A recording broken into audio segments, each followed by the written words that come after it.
Mr. Vice Chairman, I wish the matter had not come up for discussion this House in the form in which it has come, because we will be discussing, it appears, the same subject more or less piecemeal in connection with the other two bills as well.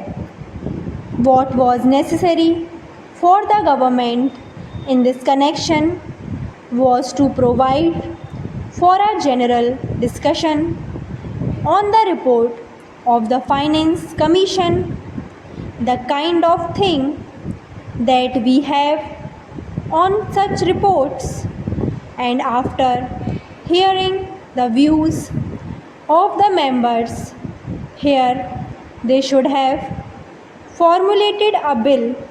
Even if they had formulated the bill earlier, the bill should have been preceded by a discussion on the report.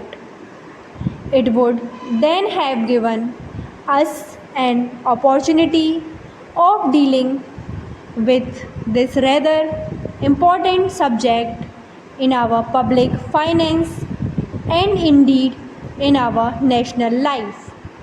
But now we are asked to treat this matter piecemeal and deal with the bill as it comes separately. I say, sir, this would not seem very fair. It is true that we have had two other reports of the Finance Commission and that we have had certain opportunities of discussing the issues raised by the Finance Commission on previous occasions, but that should not have precluded a through discussion of the third report, more especially after the experience of the two 5-year plans and generally also after the experience of the states in the matter of public finance. And as regards relations between the states and the center, all I can say is that the government does not understand the magnitude of the problem or the urgency or the seriousness of the issues involved. It is possibly because they think that all the state governments are under their control and that the state governments would toe the line. Whatever is laid down from here.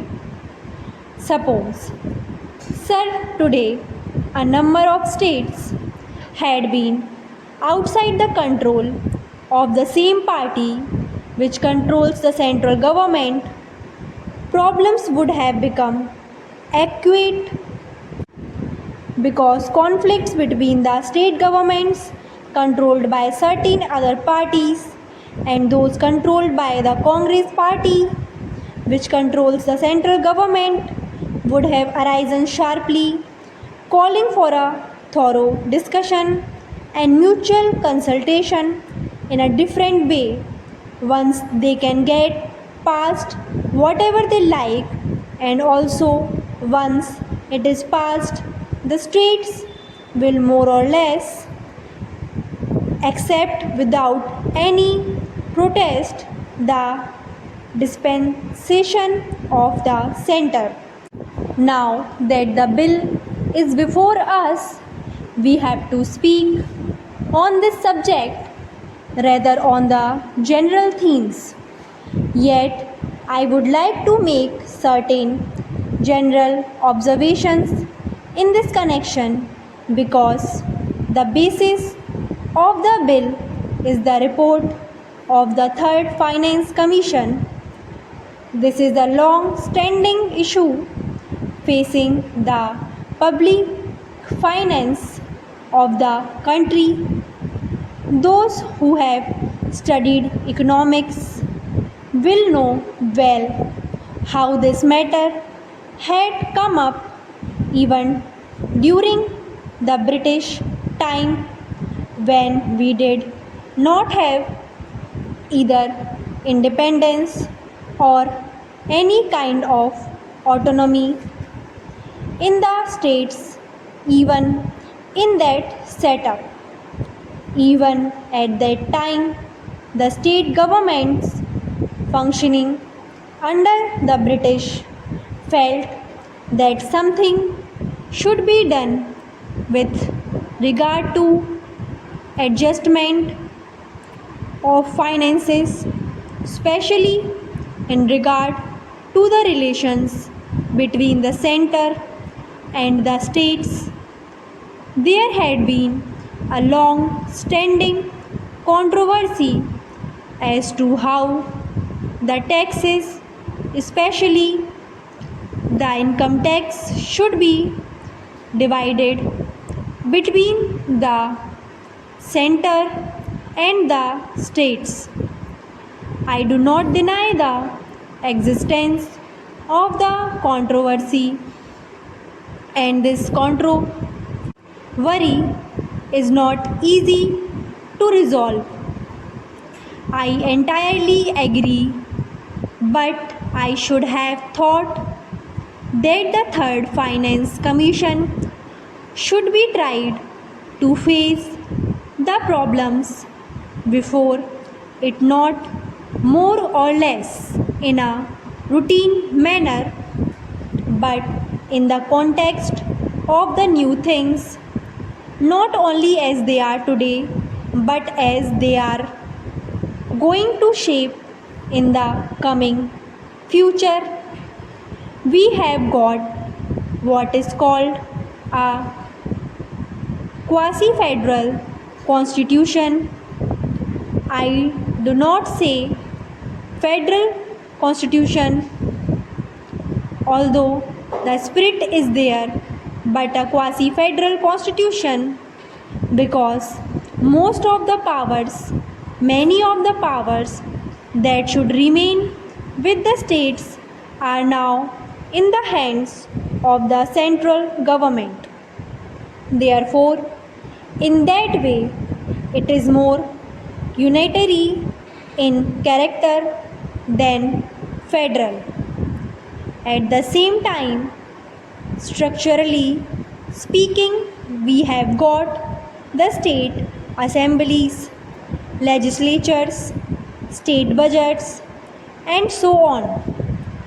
They function more or less in the same way, but if you go a little deeper into the affairs, it would immediately lead you to think that the states do not have any substantial real power, especially in the matter of finance. Perhaps at the time when the Constitution was framed, this aspect did not figure very much in the minds of the makers of the Constitution. We had just become free, and the concept of welding India into a solid nation was uppermost in the minds of those people who framed the Constitution and all others as well. In that background, it was quite understandable that it should be dominant thought as to how to put the different segments of our